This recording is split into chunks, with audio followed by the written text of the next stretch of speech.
Hello. And hello, everybody. I want to welcome everyone to Sun La City in Vietnam, where I'm with Anita Yes, from the hello. Lighthouse Ventures. So great to have you here, Anita. Yes, hello. So great. I'll actually tell you a little bit about how and why we ended up in Sun La City. So I was in Hanoi very briefly, and during my time here, Anita invited me to her husband's hometown to try a particular type of drink or beverage called Apple Cat. And it has been something that has been brewing, no pun intended, for months. So it's great to finally try it. It's great to be here. So Anita, can you tell me a bit more about yourself, please? Okay, so let me introduce myself. And firstly, I want to say welcome to you guys and also welcome you to Sun La City. Not only Hanoi, but also Sun La City. And I'm happy that you are here. So to have a short introduction about myself, so I'm Anita and I'm the co-founder of the Lighthouse Venture. We have been working in this cryptocurrency field for about more than 3 years, and now we have achieved some of the results in also not only in the blockchain field but also in the traditional field, and we are now looking for investing in other potential projects and also connecting partners in not only in local Vietnam but also in global. So we want to enhance the partnership between Vietnam and also in other outside. So you got a lot of great insights into the Vietnam market, and that's something we'll circle back later on, of course. Yes. But you have a real international background, so you lived overseas for quite some time too. Yes. So I was born and raised in Vietnam, in Hanoi, and I was study in Italy for 2 years to do the master degree related to the tourism. Absolutely, and you've dealt with a lot of clients over the years, not only within blockchain and say tech startups, but also industries outside. Can you tell me a bit more about that? Okay, so as I have mentioned above, that we not only investing in the project in the blockchain, and blockchain is only one side in our ventures and in our the fields of the investment. So we focus also in parallel. We focusing on the traditional things. Like for example, we have invested in the a soccer school. So when we so we invested in that, and this is the soccer academy. So we will have the students that wants to learn about soccer, and then we will form them as a team. And if they have the talent, we can raise, and then we can help them to go into the national club to play the football. So you're giving them a platform, basically. Yeah. So and also we also work with the some of the traditional company that have the field of the kind of the local vegetables. So these vegetables name in Vietnamese is called rau má, and this is the herbs that can help to push the to strengthen our health. It can make the drinks and it can help to detox your body, and also it can make the skincare and the cosmetic to how to say taking care of your face, the skin, and also your body. So really diversifying your positions and hedging your portfolio. That's incredible. Yes. By the way, if you can hear some karaoke and KTV in the background, don't worry. That is not an effect that we added into this video, but think of it as background music, which I think adds to the effect, because you actually get to experience the culture here, the life here, and kind of the spirit that you really get to encounter. Yes, and I hope that you can still hear our voice. Oh, well, that's a very important one. It would be kind of funny if they looked at it afterwards and they just saw two of us speaking without hearing anything. Absolutely. So, but it's really cool that you actually invest in a lot of different projects. But is it only investment that you guys do, or do you do something else? Actually, we are not only focusing on investing. So we also have the media agency in blockchain as well, and also in traditional field. So in traditional field, we also have connection with the DC group and others biggest media agency that have contains a lot of KOLs and KOCs that can help to boost the sales of the product. So it means So think about this one. So you have a product and you want to sell it, but you do not want to go like traditional way that you put it in the store and then you wait for the other customer to come. So you will let some KOC and KOLs to use that and review it on the social media such as like Facebook, Reel, or TikTok. So we have the connections with a lot of the KOLs like that.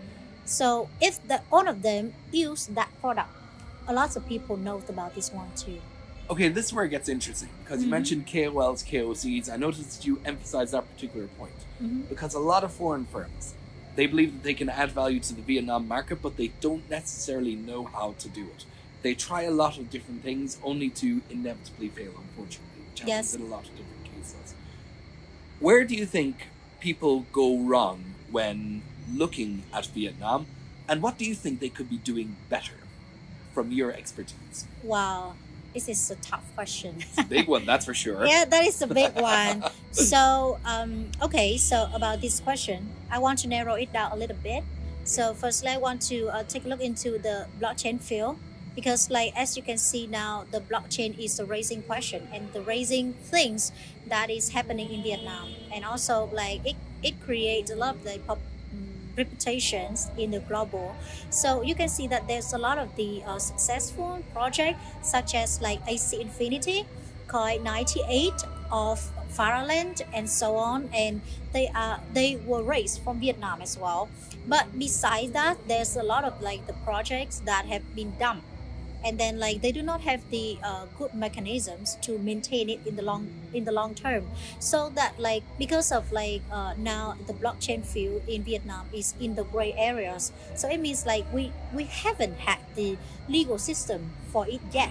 So maybe about the controlling it is a little bit difficult at in this moment. And you can see that there's a lot of the project is not in reach enough the conditions, the standard. But besides that, so I mean like it leads to some of the mindsets of the other people in the global say that like the project in Vietnam is not good. But actually like we have also a lot of the for GameFi first, we have a lot of the game studio that is very popular in the global. And then also like for the technology, we also have a lot of like the developers that can make a really good project, and we are also working with them at the moment. And we also having the connections with the top developers in Vietnam at the moment now. And it is good like if we can cooperate with any others projects to develop a same product. I think it will be much great. And that's a very good point, because it segues nicely into what I wanted to ask you about next. Because when you're talking about Vietnam, you mentioned one thing that's very important: the game studios and the development agencies. Yeah. But those are centered around two things: talent. Yes.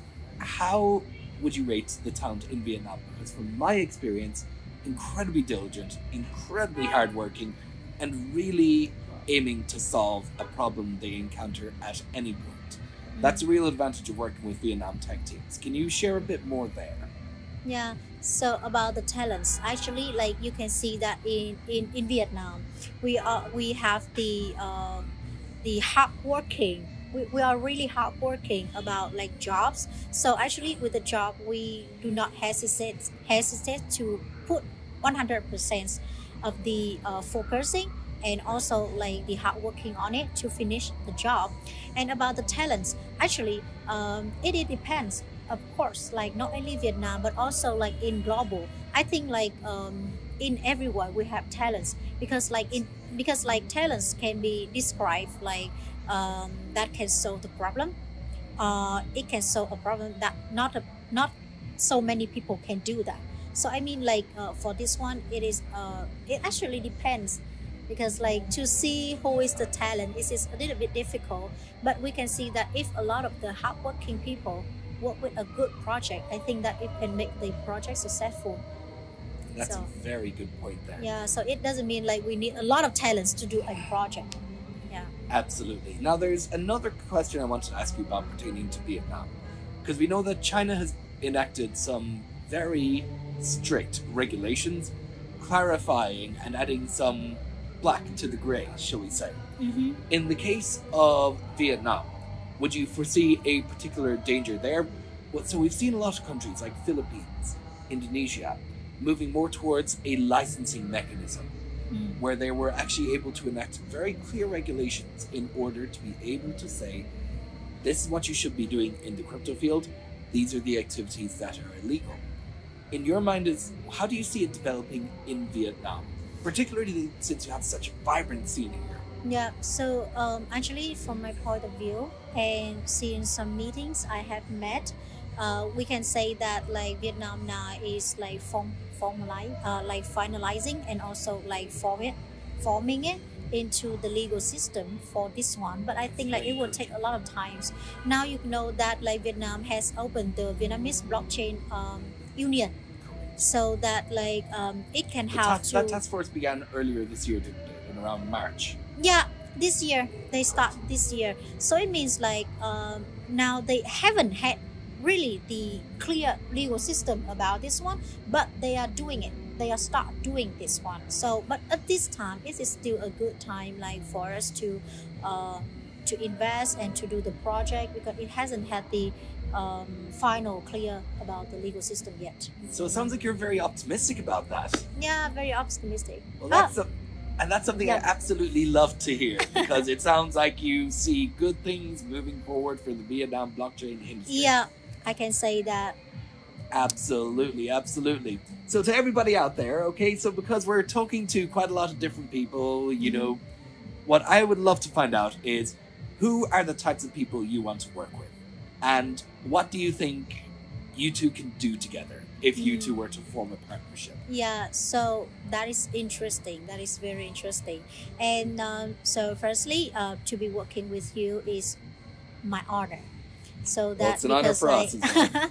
Because like I think that it can enhance our partnership, so that like for the projects, firstly for the project in Vietnam, as I have said to you, because like we work mainly with the projects, and if we can see that like any other potential project in Vietnam, not only in the crypto but also in the traditional field, we can also contact, and we can also like find a way and discuss about that, the way that we can collaborations.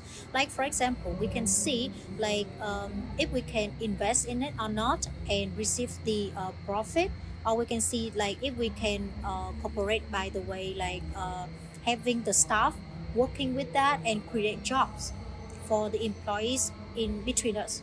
So I mean like there's a lot of way to do the collaborations. And what I loved is that you focus on the human element rather than the profit element, because that to me is really the sign that you care about the actual results achieved as opposed to the consequence of the results, which in my mind is a really good way of looking at this overall. And, you know, finally, you guys are expanding. I mean, you're talking to people from all over the world. Yes. I mean, you mentioned South Korea to me privately, you mentioned Thailand to me. Yep. Can you tell me a bit more about how you're expanding? Okay, so about this one, actually for our global partners, we want to make the Lighthouse being the one of the global venture as well. So now actually we are working with a lot of the investor from Thailand and also from South Korea. Like from South Korea, the investor, they want to build a company in Vietnam, and we are doing to help them to achieve that. So for some men that we have met together, and also well, we had great time. We had a great time meeting them too. Yes. So and also like for Thai investor, we want to collaborate with them, so that like we can exchange the projects, and then we can also like have the investment from them for the potential project that we have, or like from the other like trusted partner that want us to raise the investment. So we can also like access to their investment and talk to them about this one. And also like we are also having the traditional product in Vietnam that we can export to Thailand.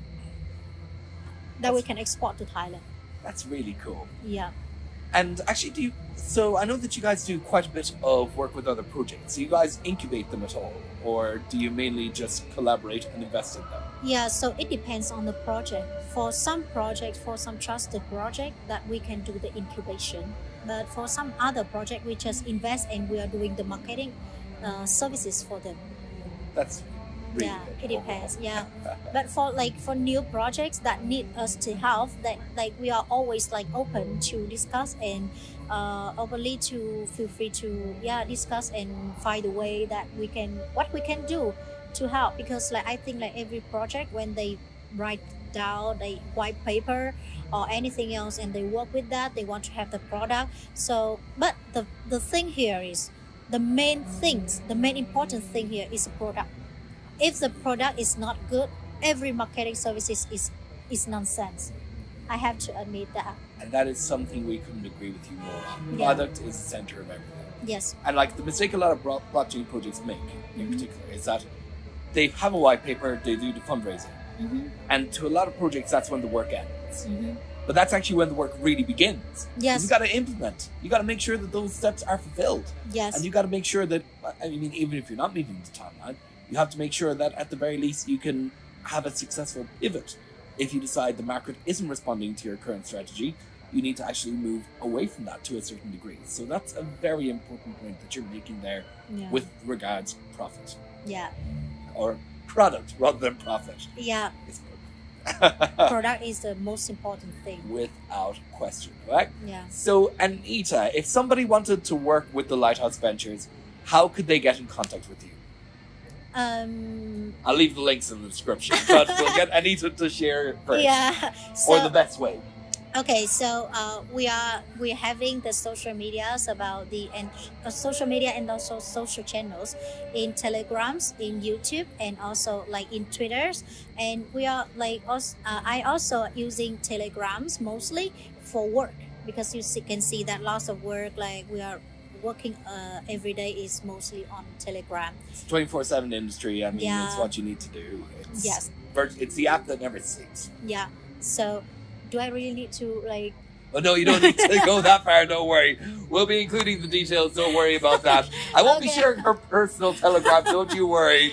But I'll leave the links for the actual Lighthouse Ventures in the description below this video. All right? Okay. So, is there anything you want to say just as a closing remark, Anita? Okay. So after this discussion, this is very interesting discussion I have with Cathal. I think that like I really look for like the to have the new connections and to have the new partnership in the global size, because like I really want to meet up new people to see like new mindset, so that I think that like different mindsets can lead to something really big. Absolutely. So Anita, I want to say first and foremost, thank you so much for joining. Absolutely fantastic trip to Sunla. It's been great meeting your friend, meeting your husband, trying the local delicacies, especially apple cat. Okay. And once again, if anybody's interested in Vietnam, in the blockchain space, strongly suggest you get in touch with the Lighthouse Ventures. Great organization to work with, and thank you so much, Anita. All right? Thank you so much. Till next time, all the best. Bye-bye.